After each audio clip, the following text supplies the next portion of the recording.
Hello बच्चों, let's read this question. The question says the gravitational force between two bodies is directly proportional to 1 by r, not 1 by r square, where r is the distance between the bodies.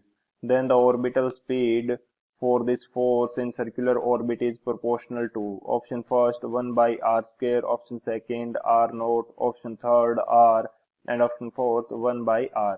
तो इस question के अंदर basically हमें बोला गया है कि gravitational field 1 by r square के डायरेक्टली प्रोपोर्शनल न होकर 1 बाई आर के डायरेक्टली प्रोपोर्शनल यदि है तो ऑर्बिटल स्पीड है ये किसके डायरेक्टली प्रोपोर्शनल होगी. तो बात करते हैं की कंसेप्ट की.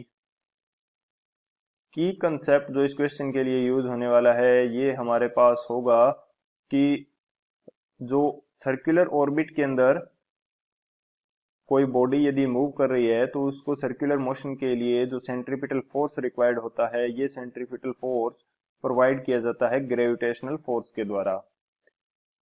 तो जो हमारा की कंसेप्ट हो जाएगा ये क्या हो जाएगा कि सेंट्रीपिटल फोर्स की वैल्यू किसके इक्वल हो जाएगी, ये हो जाएगी ग्रेविटेशनल फोर्स के इक्वल. सेंट्रीपिटल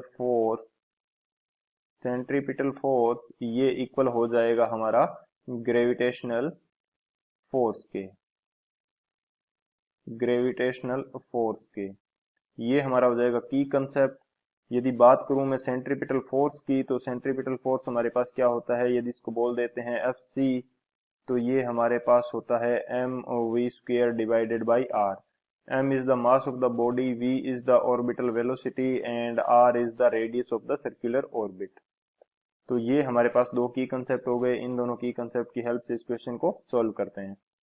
बात करी जाए यदि सॉल्यूशन की तो क्वेश्चन के अंदर हमें दे रखा है कि जो ग्रेविटेशनल फील्ड है या ग्रेविटेशनल फोर्स है ये डायरेक्टली प्रोपोर्शनल किसके है, 1 बाई आर के. तो जो एफ जी है ग्रेविटेशनल फोर्स इसकी वैल्यू हमारे पास होने वाली है capital G m1 m2 by are. ये हमारे पास होने वाला है अकॉर्डिंग टू द क्वेश्चन जो क्या है कि ग्रेविटेशनल फोर्स है वो. तो यहाँ पे यदि मैं बात करना चाहूं m1 एंड m2 की तो ये हमारे पास क्या हो जाएगा, g m1 हो जाएगा हमारे पास कैपिटल M ले लेता हूं एंड स्मॉल m हो जाएगा हमारे पास दूसरी बॉडी का mass and r is the distance between two bodies. तो दोनों बॉडीज के लिए मैंने अलग अलग मास अज्यूम कर लिया है जिसमें से जो स्मॉल m मास की बॉडी है ये क्या कर रही है, रोटेट कर रही है. तो इस कंडीशन के लिए यदि मैं इसकी ऑर्बिटल वेलोसिटी फाइंड आउट करना चाहूँ तो ये मेरे पास किस प्रकार से आ जाएगी. तो यहाँ मुझे जो सेंट्रीपिटल फोर्स है एफ सी इसकी वैल्यू को इक्वल करना होगा ग्रेविटेशनल फोर्स एफ जी के. एफ सी की जो वैल्यू है हमारे पास ये है M we square divided by R which is equal to F G. F G की वैल्यू है हमारे पास G capital M small M by are.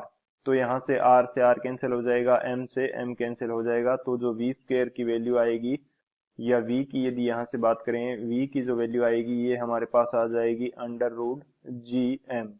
g is the universal gravitational constant and m is the mass of the second body. तो जो v है हमारे पास radius के ऊपर डिपेंड नहीं कर रहा है यानी कि v डायरेक्टली प्रोपोर्शनल किसके हो जाएगा, r नोट के. रेडियस के ऊपर ये डिपेंड नहीं कर रहा है तो r नोट के डायरेक्टली प्रोपोर्शनल हो जाएगा.